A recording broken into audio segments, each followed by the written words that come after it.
Good morning students. आज हम कक्षा 12वीं में हिंदी विषय में कविता 4 करेंगे। जिस हमारी कविता का नाम क्या है? कैमरे में बंद अपाहिज, और जिसके कवि हैं रघुवीर सहाय। इससे पहले हमने हमारी जो पहले वाली कक्षा थी उसमें हमने इसके कविता के पहले 2 पैरे पढ़े थे। उन पहले 2 पैरों में आपने क्या पढ़ा, मैं थोड़ा सा बताना चाहती हूँ कि उसमें क्या था कि जो कवि है वो बताना चाहते हैं कि जो एक दूरदर्शन चैनल पर किसी अपाहिज को लाया जाता है अपने कार्यक्रम को अच्छा बनाने के लिए, अपने चैनल की पब्लिसिटी बढ़ाने के लिए। तो वो क्या करते हैं कि उस अपाहिज को लाते हैं और बंद कमरे में बिठा लेते हैं, और बंद कमरे में बिठाने के बाद जो कैमरा है वो सीधा उसके ऊपर फोकस होता है। सिर्फ कैमरे के सामने जो अपाहिज है वो बैठा होता है और उसको बार बार प्रश्न पूछते हैं कि क्या आप अपाहिज हैं? अगर आप अपाहिज हैं तो आपको अपाहिज होकर कैसा लग रहा है? आप अपाहिज क्यों हुए हैं? तो क्या उसको बार बार इतनी जल्दी जल्दी उसको प्रश्न पूछते हैं कि क्या आप अपाहिज है, अगर हैं तो आप क्यों हैं, आपको अपाहिज होकर कैसा लगता है? तो बार बार प्रश्न पूछने, इतनी जल्दी वो प्रश्न पूछते हैं कि जो अपाहिज व्यक्ति को बिठाया गया वो उनके सवालों का जवाब नहीं दे पाता और कहीं ना कहीं वो क्या बहुत ज्यादा घबरा जाता है। उसके बाद वो क्या करते हैं कि वो क्वेश्चन उसको कहते हैं कि आप सोचकर बताइए कि आपको अपाहिज होकर कैसा लग रहा है। अगर आप अपाहिज हैं तो आपका जीवन आप कैसे व्यतीत करते हैं?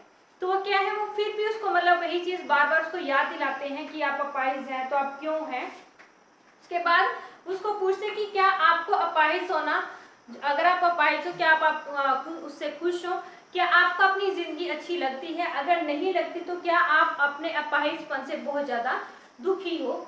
अगर दुखी हो तो आपको कैसा लगता है? तो इस तरह से वो क्या करते हैं, बहुत ज्यादा प्रश्न पूछते हैं, लेकिन अपाहिज एकदम से इतने प्रश्नों का उत्तर नहीं दे पाता और वो क्या करते हैं कि उसके सामने खड़े होकर, अपाहिज के सामने खड़े होकर वो उसको इशारे करते हैं कि क्या आपको अपाहिज होकर ऐसा लगता है कि क्या आप इस तरीके से अपाहिज हो? तो वो क्या उसको बार बार वही चीज उसके दिमाग में आती रहती है कि हाँ क्या ये आंसर देगा, क्या ये जवाब देगा कि जो हम इससे प्रश्न पूछ रहे हैं। अगर वो जवाब देगा तो वो क्या देगा?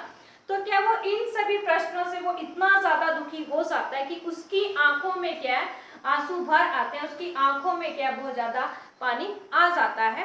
तो यही जो हमने कल पढ़ा था, इससे पहले वाली जो हमारी कक्षा थी उसमें हमने ये चीज पढ़ी थी। अब हम आज के हमारे जो 2 पैरे रहते हैं उसमें अब क्या पढ़ोगे कि जो अपाहिज व्यक्ति है क्या वो कार्यक्रम जो बना रहे हैं, जो दूरदर्शन वाले हैं, क्या उनके सवालों का जवाब देगा? अगर देगा तो वो क्या देगा? आइए हम आज की अपनी कविता में पढ़ते हैं। हमारी जो आज का जो कविता उसमें हम तीसरा पैरा पढ़ेंगे। फिर हम पर्दे पर दिखलाएंगे फूली हुई आंखों की एक बड़ी तस्वीर, बहुत बड़ी तस्वीर, और उसके होठों पर एक कसमसाहट भी। आशा है आप उसे उसकी अपंगता की पीड़ा मानेंगे। अब हम कविता का पैरा पढ़ने से पहले यहाँ पे अपने शब्द अर्थ करेंगे।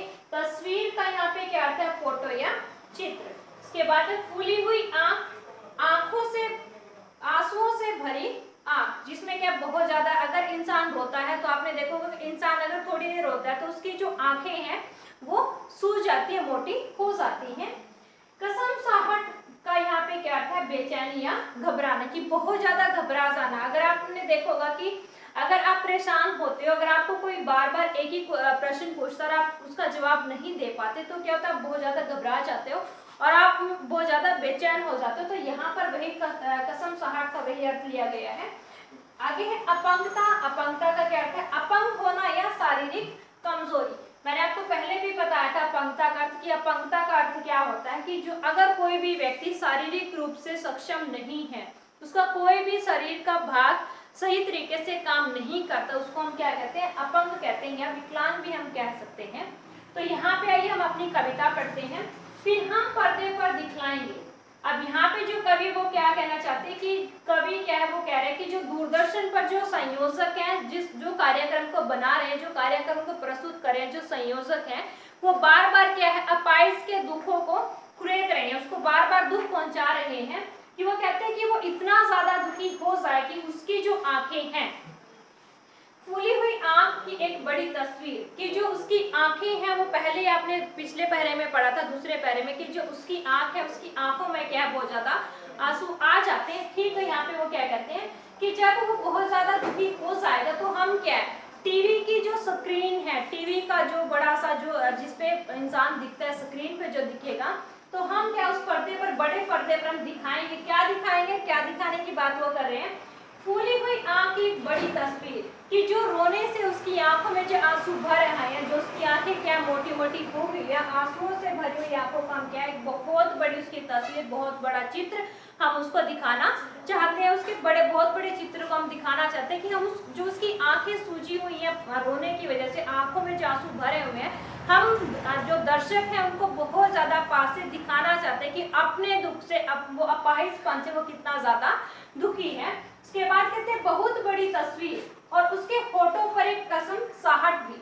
अब यहाँ पे वो कहते हैं कि जो उसकी आंखें जो आंसुओं से भर आई है, तो हम क्या उसकी बहुत बड़ी तस्वीर दिखाएंगे, कि जो हमारे जो स्क्रीन है दूरदर्शन की, टेलीविजन की, जो कैमरा है उसके जो चेहरे के पास बहुत ज्यादा पास से उसको दिखाया जाएगा, और उसके जो चेहरे की जो एक एक गतिविधियां हैं, कि उसके जो एक्सप्रेशन है कि वो कैसे हैं, कि वो क्या फील कर रहा है, उसकी आंखें कैसी हैं, उसके जो चेहरा है उसका रंग कैसा है, तो हर एक उसके चेहरे की जो बड़ी तस्वीर की यहाँ पे बात कर रहे हैं, तो यहाँ पे क्या है, जो बड़ी तस्वीर है उसका कहने का अर्थ क्या है कि उसके हर एक भाव को, उसके चेहरे के हर एक भाव को वो नजदीकी से दिखाना चाहते हैं, ताकि जो दर्शक हैं, ताकि जो उस कार्यक्रम को देख रहे हैं उसके हर भाव को पहचान सके, हर भाव को देख सके कि जो अपाहिज है वो कितना ज्यादा दुखी है। उसके बाद वो कहते हैं और उसके होठों पर एक कसम साहट भी। अब वो क्या था, उसको बार बार एक ही प्रश्न पूछा जा रहा था कि आप अपाहिज हैं, तो आप अपाहिज क्यों हैं, आपको अपाहिज होकर कैसा लग रहा है, उसको बार बार इशारे कर रहे थे कि क्या आपको ऐसा लग रहा है, कि आप ऐसा बताओ, ताकि वो अपना जो कार्यक्रम वो बना रहे हैं, कार्यक्रम लोगों को दिखा रहे हैं, उसको और ज्यादा रोचक बना सके। लेकिन वो क्या, जो अपाहिज है वो उनके सवालों का जवाब नहीं दे पाता, तो क्या उसके होठों पर एक कसम साहट भी, क्या वो जो बार बार उससे जो प्रश्न पूछे जा रहे थे उससे अपाहिज क्या है, उसके होठों पर एक बहुत ज्यादा घबराहट आ जाती है, होठों पे बेचैनी आ जाती है, जिससे कि उनके सवालों का वो जवाब नहीं दे पाता। आशा है आप उसे उसकी अपंगता की पीड़ा मानेंगे। उसके बाद वो क्या कहते हैं कि जो दर्शक है उनको वो कह रहे हैं कि हाँ, जो उसका चेहरा जो दिख रहा है, जो उसके चेहरे पर जो दर्द दिख रहा है, हम उसको क्या मानते हैं कि दर्शक उसको माने कि जो क्या उसकी अपंगता की, उसकी जो शारीरिक कमजोरी है, उस शारीरिक कमजोरी के कारण ही वो उस अपने जो उससे सवाल पूछे जा रहे हैं उनका जवाब वो नहीं दे रहा। तो कहीं ना कहीं वो क्या है कि अपने कार्यक्रम को सफल बनाने के लिए दर्शकों की जो वेदना है, उनकी भावनाएं है, उनको जानने के लिए, अपने कार्यक्रम को सफल बनाने के लिए वो क्या करते हैं, दर्शकों का जो ध्यान है वो अपनी ओर आकर्षित करना चाहते हैं। अगर उनका कार्यक्रम अच्छा होगा तो क्या उसको जो दर्शक है वो बहुत ज्यादा बढ़ जाएंगे, बहुत ज्यादा देखेंगे। तो यहाँ पे जो आपने पढ़ा वो क्या था कि वो पर्दे पर क्या उसकी जो आंखें जो आंसुओं से भरी हुई हैं, और आंखों रोने की वजह से उसकी जो आंखें हैं वो बहुत ज्यादा सूजी हुई है, उनको एक बड़ी तस्वीर के साथ वो दिखाना चाहते हैं। जो उसके होठ है वो क्या है, वो इतना ज्यादा घबराया हुआ है कि उनके सवालों का वो जवाब नहीं दे पाते, उसके जो होठ है वो सवाल उत्तर देने के लिए, उन सवालों के उत्तर देने के लिए वो नहीं खुल रहे। तो वो कहते हैं कि वो दर्शकों से आशा करें कि हाँ, हम सोचते हैं कि जो वो आंसर नहीं दे रहा, वो उत्तर नहीं दे पा रहा, तो कहीं ना कहीं वो उसकी शारीरिक कमजोरी ही है।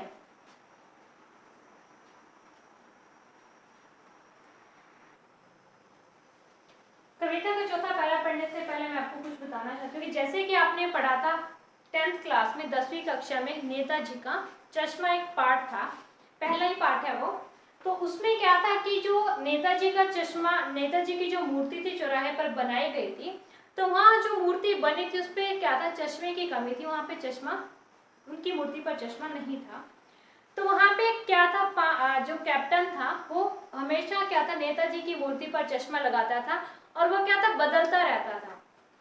तो वहाँ पे हवलदार साहब वहाँ पे 15 दिन में गुजरते थे उस चौराहे से, पान की दुकान थी सामने, उस पान की दुकान पर वो पान खाते थे।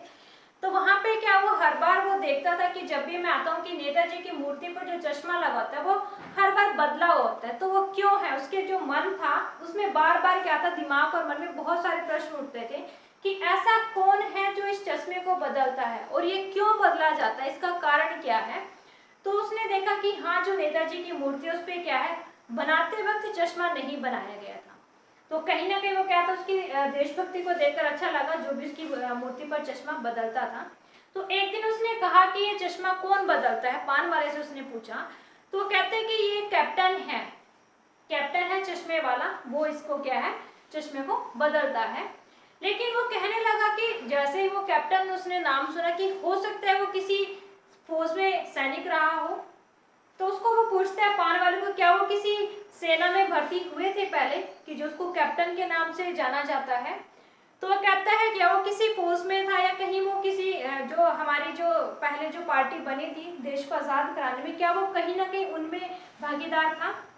तो वहां पे जो पान वाला था वो कैप्टन का मजाक उड़ाते हुए कहते हैं कि वो क्या जाएगा साहब, वो तो लंगड़ा है, लंगड़ा। तो यहाँ पे जो क्या है कि जो नेता था, नेताजी की मूर्ति पर चश्मा वो लगाता था कैप्टन, हालांकि वो क्या था, अपाहिज था, लेकिन अपाहिज होते हुए भी वो क्या था, देश के प्रति अपनी जो भावना थी, देशभक्ति की जो भावना थी, वो उसके मन में हमेशा रहती थी। लेकिन जो पान वाला है वो क्या था, उसकी शारीरिक कमजोरी का वो बहुत ज्यादा फायदा या बहुत ज्यादा मजाक उड़ाता था। तो कहीं ना कहीं जो भी अपाहिज होते हैं, जो शारीरिक रूप से सक्षम नहीं होते, जो शारीरिक रूप से कमजोर होते हैं, हमें उनका क्या है, मजाक नहीं उड़ाना चाहिए। और ये गलत है, क्योंकि कोई भी इंसान अगर शारीरिक रूप से कमजोर है या वो अपंग है, तो उसके हाथ में नहीं होता, या तो भगवान उसको ऐसा बनाता है, या फिर क्या कई बार हालात ऐसे होते हैं कि उसको कहीं ना कहीं अपने जो शरीर का जो अंग है वो खोना पड़ता है। तो आइए हम अपनी कविता का अगला पैरा पढ़ते हैं। हमारा जो चौथा पैरा वो क्या है,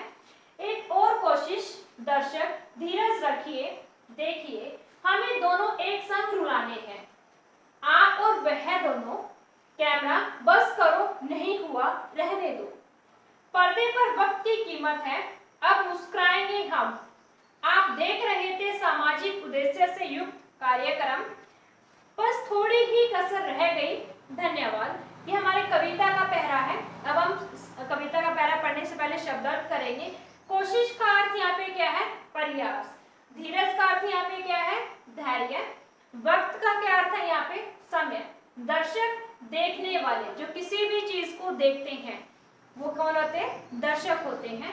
संग का अर्थ यहाँ पे क्या है, साथ। अब यहाँ पे हम अपने जो पहला वो पढ़ते हैं, एक और कोशिश। अब यहाँ पे जो टेलीविजन कार्यक्रम को जो प्रस्तुत कर रहे हैं वो क्या कहते हैं कि हम एक और कोशिश करेंगे, कि जिससे क्या अपाहिज जो है, जिसको हम कैमरे के सामने हमने बिठाया हुआ है, उसको हम बार बार एक और प्रश्न, एक बार और कोशिश करके देखेंगे कि जो हम उससे जो प्रश्न पूछ रहे हैं वो शायद उन प्रश्नों का उत्तर दे दे। दर्शक धीरज रखिए, वो क्या कहते हैं कि वो बार बार क्या है, वो उसको इतना रुला देंगे कि जो दर्शकों का जो ध्यान है वो पूरी तरह से उस अपाहिज की तरफ आकर्षित हो जाएगा, कि हाँ ये जो क्या जवाब देना चाहता है और ये हमें क्या बताना चाहता है। धीरज रखिए, देखिए। अब वो क्या है, वो ऐसा जो दृश्य वो ऐसा कर देते हैं कि जिससे क्या है, वो दर्शकों को कह रहे हैं कि धीरज रखिए, कि थोड़ी देर रुकिए, थोड़ा धैर्य रखिए, कि जिससे क्या होगा, हम दोनों एक संग रुलाने हैं, कि हमें क्या है, जो दर्शक है वो भी एक साथ रोए और जो अपाहिज है वो भी एक साथ रोए।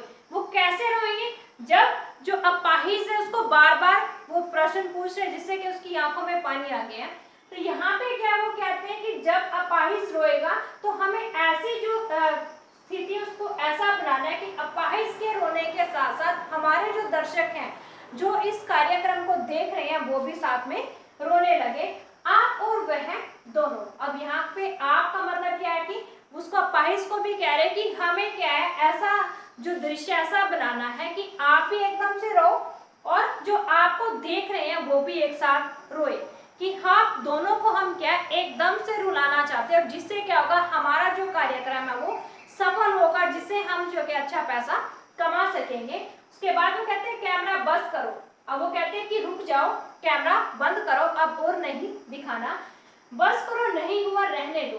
कि जो अपाहिज है वो अपने जो हम उससे प्रश्न पूछ रहे हैं वो उनका जवाब नहीं दे पा रहा, कि और मत दिखाओ, इस जो जहां तक हमने कार्यक्रम दिखाया उसको बंद करो। उसके बाद पर्दे पर वक्त की कीमत है। आगे वो क्या कहते हैं, जो संयोजक है, जो दूरदर्शन पर अपना जो कार्यक्रम दिखा रहे हैं, वो कहते हैं कि जो पर्दा है, मतलब जहां पर हम अपने दूरदर्शन पर, टेलीविजन पर जो कार्यक्रम दिखा रहे हैं, वहां पर क्या वक्त की कीमत है, कि समय की क्या बहुत ज्यादा कीमत है, कि जो समय वहां पे क्या बहुत ज्यादा कीमती होता है। उसके बाद वो कहते हैं अब मुस्कुराएंगे हम। उसके बाद वो कहते हैं कि जो दर्शक गण हैं, उसके बाद क्योंकि वो क्या था, कहीं ना कहीं अपाहिज की तरफ देख रहे थे कि अगर अपाहिज रोएगा तो हम भी रोएंगे। सपोज करो वो रोना शुरू कर देता तो क्या उसके साथ दर्शक गण भी रोना शुरू कर देते, कि जैसे ही कार्यक्रम खत्म होगा तो उसके बाद हम क्या करेंगे, हम मुस्कुराएंगे हम, कि हम क्या उसके बाद सब हंसेंगे और एक दूसरे से बातें करना शुरू कर देंगे, कि जो हमारे जो उसके साथ हम जुड़े हुए थे, उसकी भावना के साथ हम जुड़े हुए थे, जैसे ही कार्यक्रम खत्म हुआ तो हमारा ध्यान वहां से हट गया और हम अपनी फिर से अपनी दुनिया में आगे, फिर से जो हमारे आसपास का जो वातावरण था उसमें घुल मिल गए। आप देख रहे थे सामाजिक उद्देश्य से युक्त कार्यक्रम। अब यहाँ पे जो संयोजक है वो क्या कहते हैं, दर्शकों को वो कहते हैं कि यहाँ पे क्या पर्दे पर समय की कीमत होती है, कि जितना हमें दिखाना था वो आज इतना ही हम दिखा पाएंगे, कि समय जो हमारे उसमें समय निर्धारित होता है कि आपने कार्यक्रम इतने समय तक दिखाना है। तो आज आप क्या थे, सामाजिक उद्देश्य से कार्यक्रम, जो एक सामाजिक उद्देश्य की वजह से हम ये कार्यक्रम दिखा रहे थे, तो आप ये क्या था, सामाजिक उद्देश्य से जुड़ा हुआ कार्यक्रम देख रहे थे। बस थोड़ी ही कसर रह गई, कि वो क्या कहते हैं कि हम इसका पूरा नहीं दिखा पाए। क्यों? क्योंकि अगर वो आज ही पूरा दिखा देते, कि अगर हमने उन दोनों को रुलाना है तो रुलाना किस तरीके से है, कि अपाहिज ने जब जवाब देगा तभी तो वो रोएंगे, कि अपाहिज वो से बार बार पूछे क्या आप सुखी हो, क्या आप दुखी हो। अगर अपाहिज वो क्या दिखाएंगे, कि अपाहिज को दुखी ही दिखाएंगे, अगर वो दुखी दिखाएंगे तभी तो वो दर्शक रोएंगे। तो कहीं ना कहीं वो क्या कहते हैं, बस थोड़ी कसर रह गई, कि जो हमारा जो कार्यक्रम था वो पूरा भी नहीं हुआ है, आगे भी वो रहता है, कि सिर्फ समय ही था जो हमारा पूरा हो गया था। और जो आपने देखा उसके लिए धन्यवाद। तो ये थी आपकी आज की कविता, और इसमें क्या दिखाया गया कि हमें किसी भी, अगर कोई भी अपाहिज है, कोई भी अपंग है, शारीरिक रूप से कमजोर है, तो हमें उसका मजाक नहीं उड़ाना चाहिए। हमें क्या संवेदनशील होना चाहिए, संवेदनहीन नहीं होना चाहिए, हमें दूसरों की भावना को समझना चाहिए। तो ये थी आपकी कविता। अगर आपको इससे कोई भी फायदा हुआ है तो आप अपने दोस्तों के साथ इसको शेयर कीजिए, लाइक कीजिए और कमेंट कीजिए।